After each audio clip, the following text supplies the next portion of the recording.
এর ওপর দিয়ে যাত্রী ভর্তি একটা বাস যাচ্ছিল। ওই বাসের মধ্যে বসে থাকা সমস্ত টুরিস্ট বেশ আনন্দ করেই সফর করছিল। তখনই বাসের ড্রাইভার দেখতে পায় যে রাস্তার ধারে দুটো লোক দাঁড়িয়ে রয়েছে। আরে রাস্তার মাঝে কেউ দাঁড়িয়ে রয়েছে, বাসটা কি থামাবো নাকি থামাবো না? আরে তো থামাও না, নিশ্চয়ই রাত দুপুরে বিপদে পড়েছে, থামাও থামাও।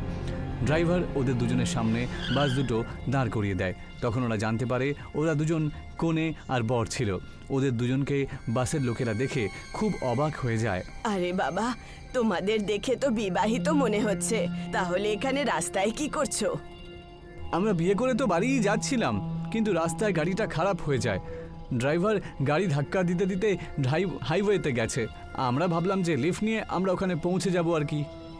আচ্ছা আচ্ছা, ঠিক আছে, কোনো ব্যাপার না, আরাম করে বসে পড়ো। ওরা দুজন সবার সামনে সিটটাতে এসে বসে পড়ে। কিছুক্ষণ পরে বাসের মধ্যে জোরে জোরে কেউ নিঃশ্বাস নেয় এরকম আওয়াজ আসে। ওদের পাশে বসে থাকা লোকেরা দেখতে পায় যে কনের কোলে একটা হলুদ ভর্তি বাটি রাখা আছে, যার মধ্যে রাখা হলুদগুলো ফুটছিল। আরে এটা কি করছো সোনা? তুই এটা দিয়ে কি করবি বুড়ি? এই আওয়াজটা যেমন ভয়ঙ্কর তেমনই জোর ছিল। সবাই এই আওয়াজ শুনে ভয় পেয়ে যায়। কনেটা দাঁড়িয়ে পড়ে আর সবার দিকে তাকিয়ে হাতে করে হলুদটা তুলে ধরে, আর ওই বাটি থেকে দুধের মতন উথলে উথলে মাটিতে পড়তে শুরু হয়ে যায়। আর এরই মধ্যে কনের মুখের ওপর থেকে ঘোমটাটা সরে যায়, আর কনের মুখটা পুরোপুরি হলুদে ভরে রয়েছে। ওর চোখ দুটো লাল চকচক করছিল। এটা দেখার পরে বাসে সবাই চিৎকার করে ওঠে। এখন বাটির মধ্যে থেকে বেশি বেশি হলুদ পড়তে শুরু করে, আর ঠিক ফোয়ারার মতন লোকেদের গায়ে ছড়িয়ে যায়। সবার শরীর ঝলসাতে শুরু হয়ে যায়। আরে এসব কি হচ্ছেটা কি? হ্যাঁ, বাস ড্রাইভারটা বাসটা থামিয়ে দেয়, আর জানলা দিয়ে সে বাইরে যা দেখে সেটা দেখে সে অবাক হয়ে যায়। সে বুঝতে পারে যে বাসটা মাটি থেকে 20 ফিট ওপরে রয়েছে। তোমাদের সবার হাতে হলুদ লাগাবো। ওর এই কথা বলার পরে বাসটা হাওয়ায় গোল গোল ঘুরতে শুরু হয়ে যায়। বাসের সমস্ত কাঁচ ভেঙে যায়। তারপর বাসটা খম করে মাটিতে এসে পড়ে, আর বাসের মধ্যে বসে থাকা সব লোক মারা যায়। সমস্ত জানলার মধ্যে দিয়ে অনেক পরিমাণে হলুদ বাইরে বেরিয়ে আসে আর রাস্তাতে ছড়িয়ে পড়ে। সকালে যখন ঘটনাটা সবার সামনে আসে, সবাই তখন অবাক হয়ে যায়। পুলিশের লোকেরাও এই কথা কিছুতেই বুঝতে পারছিল না যে এত হলুদ বাসের ভেতরে কি করে এলো, আর বাসের অবস্থা এতটা কি করে খারাপ হলো যে সবার মৃত্যু হয়। কয়েকদিন পরে আবার একটা বাস ওই রাস্তা দিয়েই যাচ্ছিল।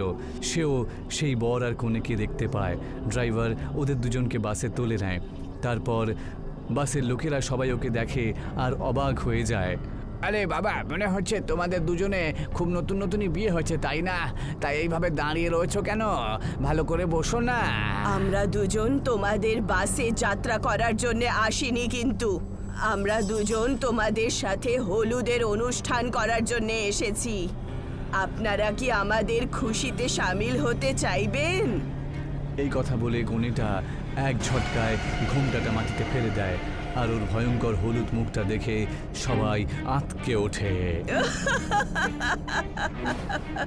ওর হাসার আওয়াজের সাথে সাথে মাটি থেকে হলুদ বেরিয়ে আসে আর জলের মতন বাসের মধ্যে ভরে যায়, আর হলুদটা টকবক করে ফুটছিল।